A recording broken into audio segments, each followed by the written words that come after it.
All right, so two of the most talked about open coding models right now are Qwen3 Coder and GLM, and I've been literally hammering both of them to figure out which one's actually worth your time.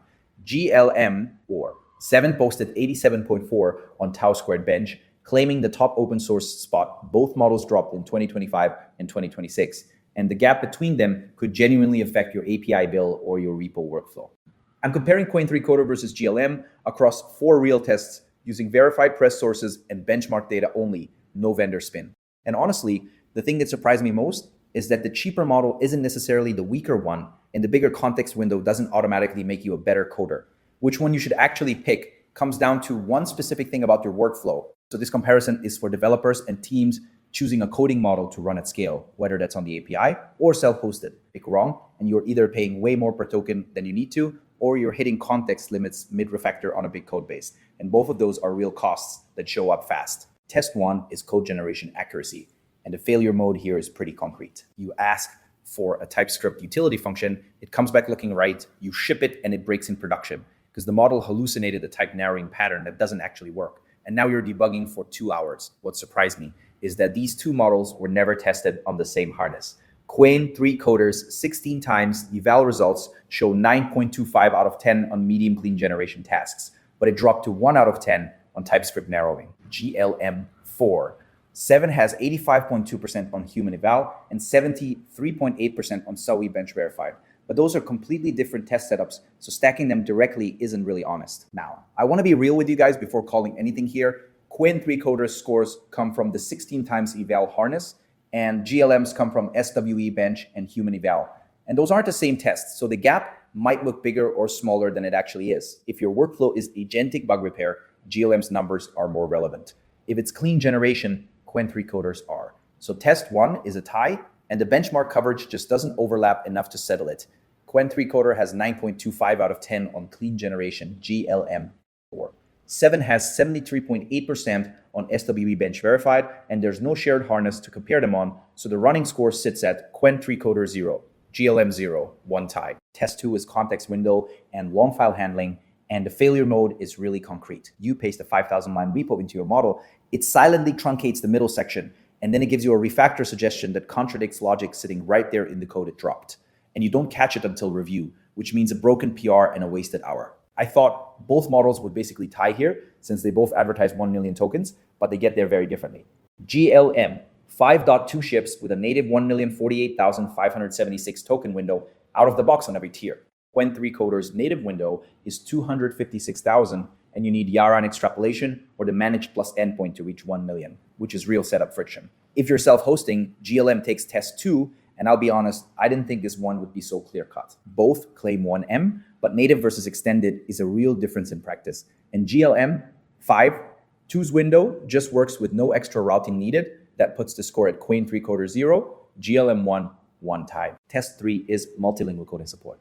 The failure mode here is pretty specific. You've got a Rust service and a Python orchestrator in the same repo, and the model handles Python fine but starts hallucinating Rust syntax because it wasn't trained on enough of it. Or you're prompting in Chinese and the success rate drops compared to English, which is a real problem if your team works that way.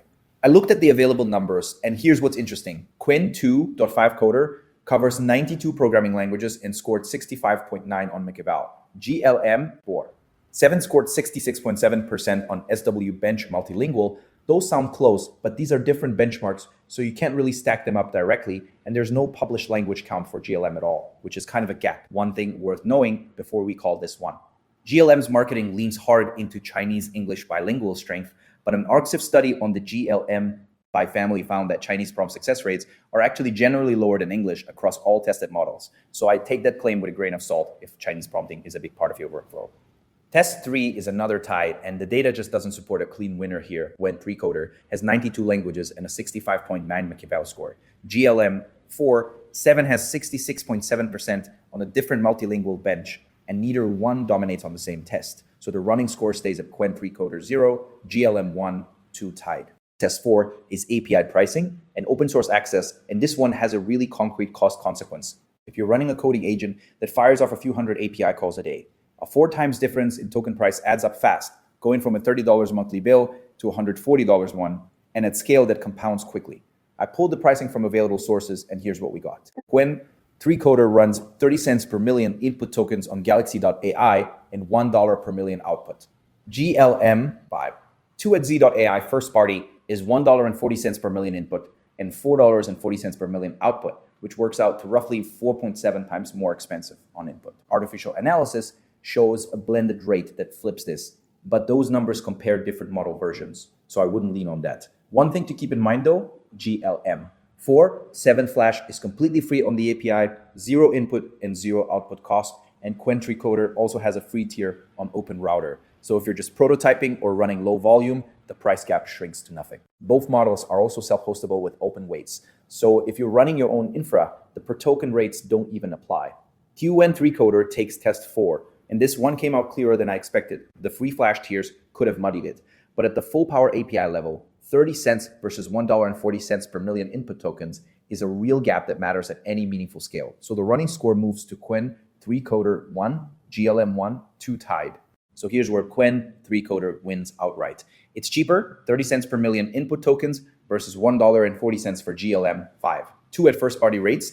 It scored 9.25 out of 10 on median clean generation tasks, a score GLM has no equivalent for. It covers 92 programming languages, and it was trained on 7.5 trillion tokens with a 70% code ratio, which is a lot of depth across niche languages. And here's where GLM wins outright. It has a native 1 million token context window with no extra routing or extrapolation needed. And that matters a lot when you're working with large repos. GLM 4.7 has 73.8% on SWE bench verified and 87.4 on Tau squared bench, which is the top open source score there. And GLM 4.7 Flash is genuinely free on the API, zero cost for prototyping. Okay, so this ended up one-to-one with 2 ties, which tells you these are genuinely different tools for different situations. And I think that's the right read. If you're paying per token at scale and want clean broad language code generation, go with Qwen3 Coder. If you need a native 1 million token window for big repo prompts and want published agentic repair benchmarks behind you, GLM is the pick.